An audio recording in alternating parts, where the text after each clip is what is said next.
Okay, good evening. It's getting kind of dark here.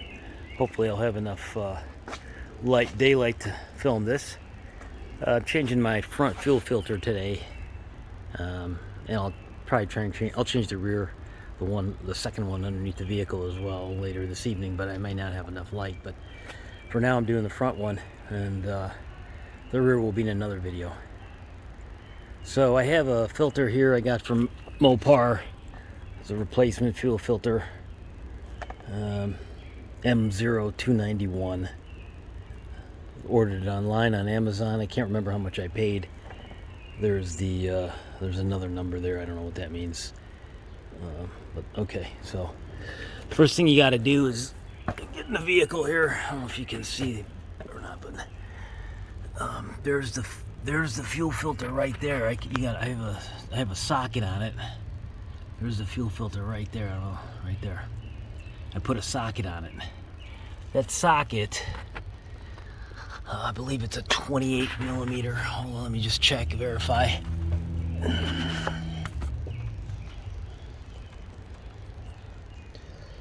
it's a 28 millimeter socket. I think you can use a 1 1/8 inch socket as well. Put that back on.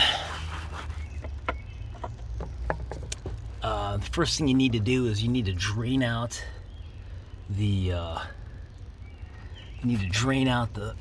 take the pressure out of the line. There's that yellow knob right there. You turn that a quarter turn.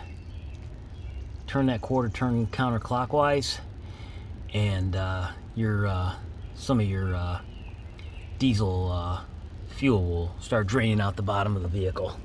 I already did that. You can see down here, I put a pan down there. I caught most of it, but some of it obviously didn't make it in the pan because it kind of runs all over the differential down there. So yeah, kind of run.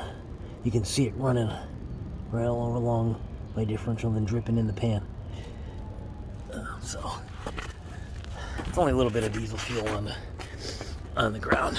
All right, now I've got took a breaker bar, took my 1/2 inch breaker.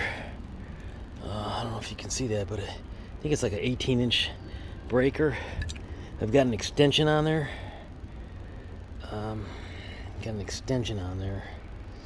Don't know what it is. Let me see here. It's probably like a 10-inch extension. And then I've got a wobble, like about a 4-inch wobble on there on the end. You're going to need that because you're not going to get a direct fit up into there. So let me put that in there for you. I'm going to come in right through the top, right here between this thing, whatever that is. I don't know what that is. And I'm going to go straight down. And you'll see I can get right into the socket like that. There we go. All right, so it's night. I got it in. Okay, and then now you're gonna need a breaker bar, I think, because this thing, at least for me, is torqued down. And I'm gonna turn it here. See if I can turn this off. I'm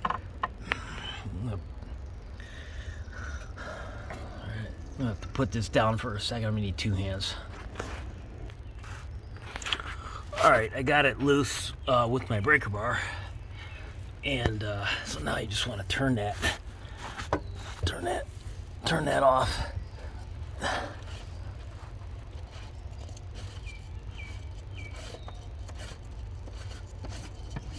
All right, pull this cap out.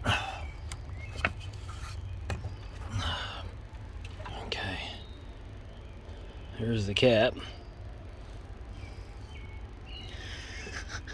Alright, and the filter's right inside there. You can get the filter out. You just put your hand in there and pull it out. Do that. Just pull it straight out. A little bit of fuel in there. I'm going to let it sit in here for a second, let that fuel drain, but it's all inside that housing. This fuel filter's got about 30,000 miles on it. I changed it about 30,000 miles ago. I should have changed it before that, but I haven't. So you can kind of see the color of it. And let me get the new one out. I'll show you the new one. I'm gonna get the new one out 1 second here. All right, and here's the new filter. You can see how clean that is. So there's a little oval on the bottom there. So when I stick it in, when I go put that back in the housing in the vehicle, I gotta line that oval up and push that down. I'll do that now. And then one more thing, there's a O-ring that comes with it. I took the O-ring out already. I'll show you where that goes inside here. Get back in here. All right. All right, you can see kind of the oval, this oval shape thing there in the middle. I don't know if you can see that very well, but it's kind of there's an oval there, so I don't know if you can be able to see that or not. It's an oval there, so you got to line that up with the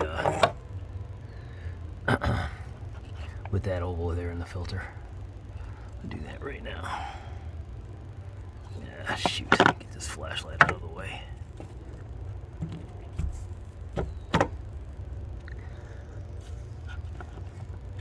All right, here we go.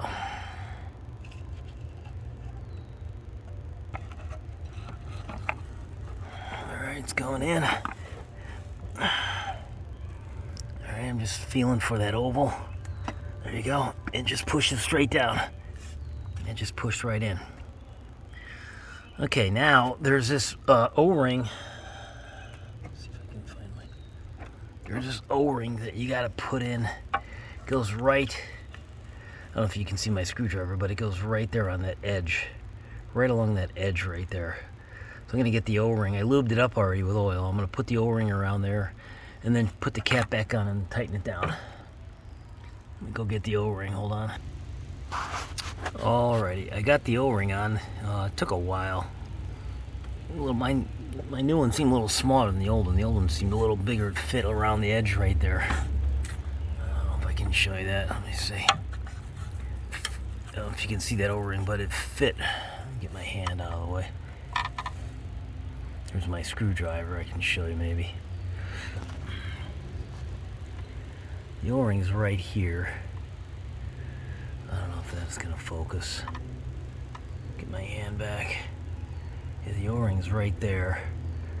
And it goes around this housing all the way around.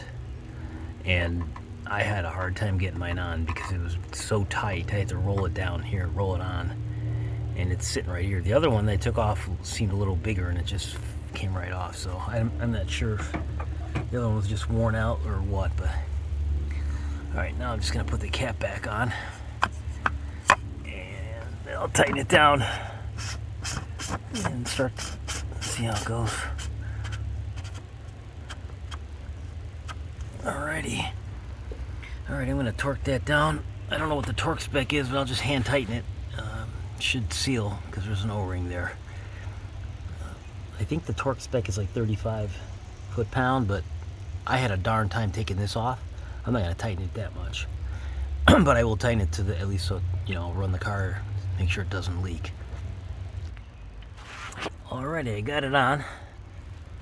And there is a torque spec actually printed right on the cover there. It's 30.5 Newton meters. So, but I hand tightened it down pretty tight. I'm using my breaker bar, so I know that at least when I have to take it off again, I'll be able to take it off. Okay, that's how you replace a front fuel filter. I'm going to start replacing my rear filter, the rear fuel filter, but that'll be in a separate video. And one more thing on the fuel filter replacement in the front. When you're done, don't forget to tighten that, turn that clockwise, tighten that bleeder valve.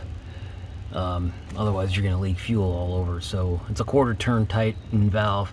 Just turn it quarter turn to the right, quarter turn clockwise, and that then you're done. Yeah, don't forget that.